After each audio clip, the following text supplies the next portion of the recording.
What would it be like to wake up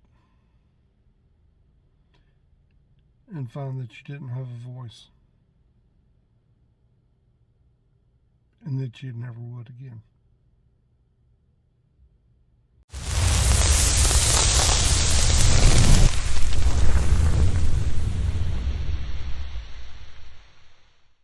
Hey y'all, I've been thinking about this for a while. I know a guy back home that a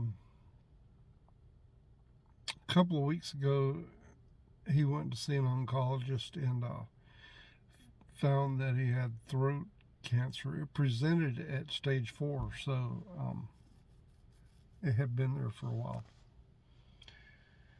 And anyway, this week they went and last week they did a tracheotomy on him so they could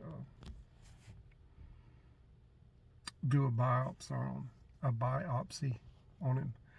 And then this week they went in and they removed his larynx and something else. Now this man, he's got a daughter that's a nurse, and I talked to her, and she said not only will he never talk again, he'll never breathe through his mouth or his nose again.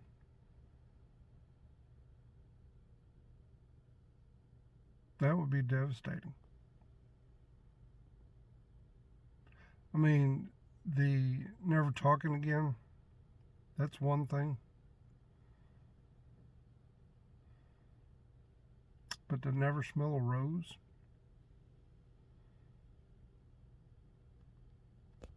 to never smell food cooking, I just can't quite wrap my head around that. And that means you can never whistle again. You know, you can never blow a harmonica. That's just mind-blowing to me. I mean, you know, I have figured out how to do a couple of whistling things, but you never have to breathe to do it. Years ago, I was watching something, and there was a guy that was doing sound effects. It was before the Winslow guy came onto the scene. But anyway, this guy was doing, it sounded like water dripping in a cave. And he was just doing it with his mouth. And, you know, I played around with it, and I finally did it. But anyway, this is what it sounds like.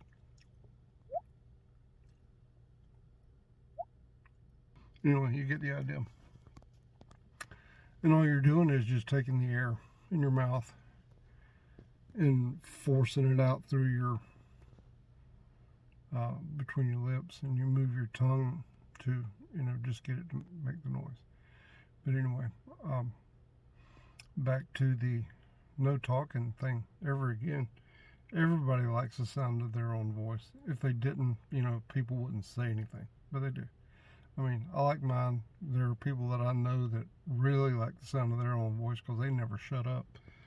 But and some of my friends think that I never shut up. But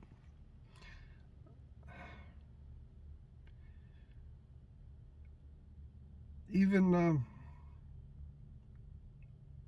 if you look at this from a little different angle, I still have a voice. I can still talk.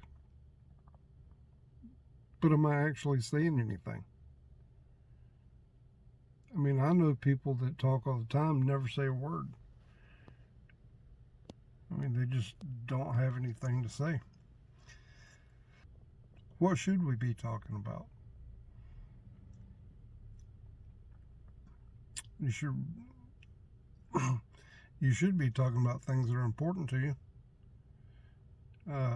Family, hunting, whatever, you know, stuff like that, fishing, you know, that's all important stuff to you to be talking about. But as far as everybody else goes, I mean, unless they're into it, it's not really a thing. One thing that's important to talk about that very few people talk about, and I talk about some, but not as much as I could or should, I guess, is my faith. I mean, I should tell more people about the things I believe, but for one reason or another I don't, because I'm busy or just whatever. But anyway, you need to talk to people about stuff like that. Hey, it's the next day. I was at the oil change place, and it was time for me to pull into the bay. So, and then yesterday I never got back around to finishing this up because we had a lot of stuff to do. Anyway, what I was saying is that, I need to talk about my faith more often. Jesus is coming, and he's coming quick. And it ain't going to be nice for people to get left here stuck because they don't want to listen. I mean, if you don't want to listen, that's fine. I mean, that's on you. If you don't believe the things that I believe, that's on you. I mean,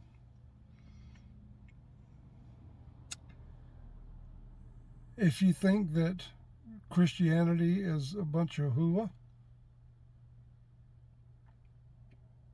okay.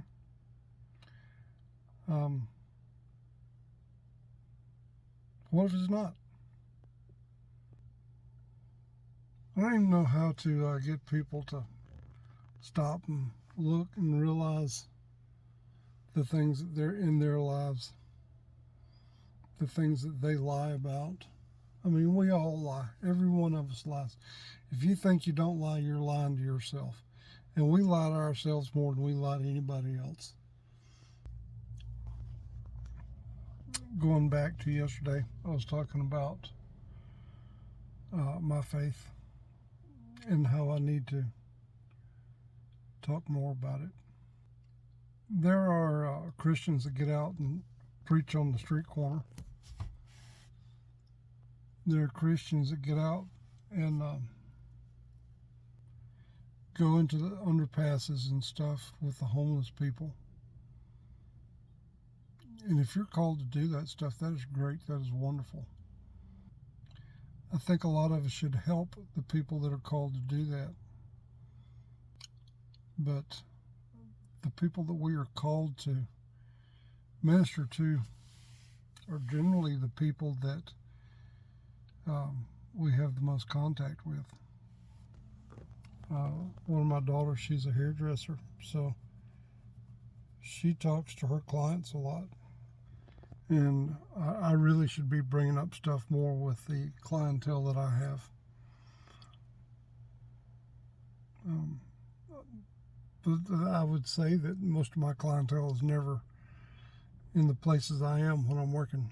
I go in, I do my work, and I leave.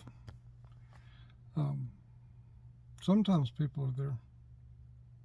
Anyway, excuse me, to hem this thing up, if you got a voice, use it, because you may wake up tomorrow and not have one. It's just something to think about. Y'all have a good day, good week. God bless you.